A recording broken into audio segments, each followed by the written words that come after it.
Bismillahirrahmanirrahim. Assalamualaikum warahmatullahi wabarakatuh.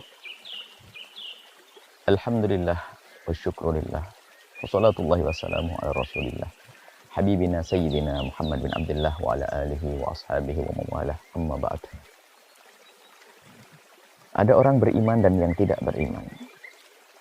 Bagi orang yang beriman, dikabarkan oleh baginda Nabi, ajaban li amril mu'min. Mengherankan tentang urusan seorang yang beriman. Inna amrahu kullahu khair. Segala urusannya baik-baik. Wala yakunu dzalika illa lil mu'minin, dan tidak ada yang demikian itu kecuali bagi seorang mukmin. Ini asabathu sarra syakar. Kalau mendapatkan kebaikan dia bersyukur. Wa in asabathu dharra, kalau mendapatkan ketidakbaikan dia sabar. In asabathu sarra, kalau mendapatkan kebaikan syakar, kana khairun lah, maka baiklah baginya. Di saat mendapatkan kejelekan lalu sabar, mendapatkan musibah sabar, karena khairullah, maka baiklah bagi dia. Dan ini hanya terjadi pada seorang mukmin yang beriman. Tapi yang tidak beriman, masya Allah, kelihatannya baik pun menjadi tidak baik. Maka di sana ada seruan kepada ahli iman agar kita itu meyakini bahwa apa yang Allah tentukan kepada hambanya adalah yang terbaik. Kita harus meyakini itu semuanya. Jangan protes kepada Allah Subhanahu wa taala tentang apa yang Allah titahkan untukmu. Tentang apa yang Allah tentukan untuk kita, tidak boleh protes. Akan tapi ayo kita hadapi dengan petunjuk dari Allah Subhanahu wa taala. Kalau kita menjalani semua dengan petunjuk dari Allah, akan beres. Beda ya. Kalau mungkin ada orang bermaksiat, bukan berarti kita itu ridho dengan kemaksiatan. Oh tidak. Kita ridho dengan ketentuan Allah, maksudnya jangan Anda itu memprotes tentang apa yang Allah berlakukan kepada seorang hamba. Adapun kemaksiatan kita nggak boleh ridho tentang ketentuan Allah dan apa yang ditentukan. Ketentuan Allah kita harus ridho. Tapi apa yang Allah tentukan, kalau maksiat kita tidak boleh ridho. Nah, sekarang makna ridho dengan ketentuan Allah itu begini. Jika Allah memberikan kepadamu kekayaan, kecukupan, maka syukurilah kenikmatan tersebut.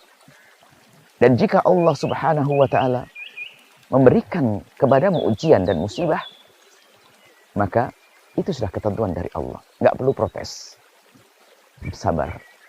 Karena hitungan kita dengan Allah bukan saja di dunia. Bahkan di dunia pun ada. Inna ma'al usri yusra. Setelah Allah berikan kepada seorang hamba kesusahan, karena Allah telah persiapkan kebaikan yang lebih besar setelah itu. Itu di dunia. Dan di akhirat apalagi nanti.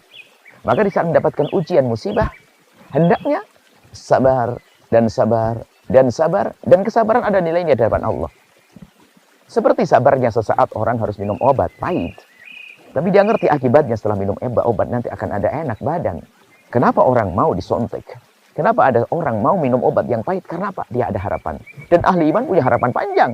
Kalau seandainya hari ini diuji oleh Allah, dia bersabar karena dia punya harapan. Kalau tidak diberi oleh Allah kebaikan di dunia, maka Allah akan beri nanti kebaikan di akhirat. Kemudian di saat diuji oleh Allah dengan kemaksiatan, ayo, apa yang terjadi? Dan apa yang hendaknya dilakukan seorang hamba? Dia kenal Allah, beriman. Bukan mencaci, menyalahkan Allah. Lah ini kenapa kau jadikan aku begini? Tidak ada seperti itu. Karena dia ahli iman. Di saat diuji oleh Allah dengan maksiat, maka dia bergegas kembali kepada Allah dengan taubat.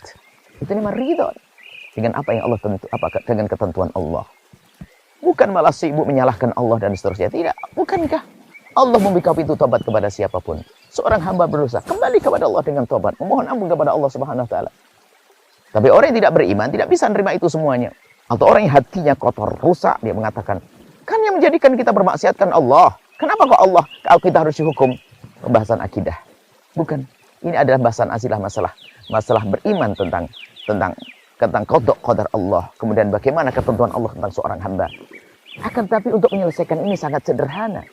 Kalau seorang hamba jatuh dalam musibah, Anda ahli iman, sabar. Kalau mendapatkan kemaksiatan, kepleset dalam maksiat, ada pintu yang namanya tobat. Jangan menyalahkan Allah. Berhujjah itu adalah gayanya iblis. Sudah salah berhujjah. Iblis saat ditanya, kenapa kau tidak sujud kepada Adam? Dia mengatakan, ana khairun minhu. Berhujjah. Aku lebih bagus kok dari Adam. Tapi ayahanda kita, Nabi Adam alaihissalam, di saat ditegur oleh Allah, dia bukan berhujjah. Akan tapi malah mengatakan, Rabbana dhalamna anfusana. Ya Allah, aku telah berbuat zalim kepada diri kami sendiri. Langsung, wa illam taghfir lana wa tarhamna. Kalau Engkau tidak mengampuni kami dan memberikan kasih sayang, kami akan rugi ya Allah. Nah itulah kebiasaan orang yang punya iman. Jadi begitu mudahnya di saat menghadapi ketentuan-ketentuan Allah. Apa yang Allah berlakukan kepadanya, maka mudah dia untuk menyelesaikannya. Kalau dia dalam keadaan baik, buruk, maksiat. Kalau dalam keadaan dia beribadah, apa yang terjadi pada seorang hamba? Tahu Allah menjadikan dia ibadah, maka semakin bersyukur dia. Tidak akan sombong. Dia tidak akan menjadi ujub dengan amal baik yang dilakukan. Tapi karena dia kenal Allah Subhanahu wa Ta'ala, justru dia semakin kuat beribadah. Bahkan setiap hari pun dia merasa menyesal karena dia belum benar di dalam melakukan ibadah. Dia belum bisa baik, belum sempurna di dalam mengabdikan diri kepada Allah Subhanahu wa Ta'ala. Nah inilah makna daripada memahami apa yang sering kita dengar bahwasanya segala apa yang Allah tentukan adalah yang terbaik.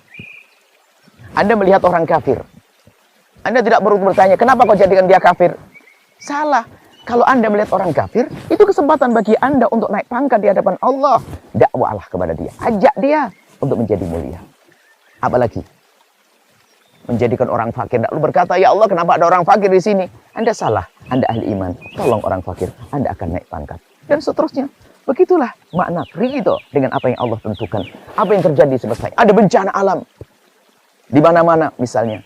Tidak perlu mengatakan, kenapa Allah seperti ini? Anda mengurus Allah. Allah yang ngurusimu.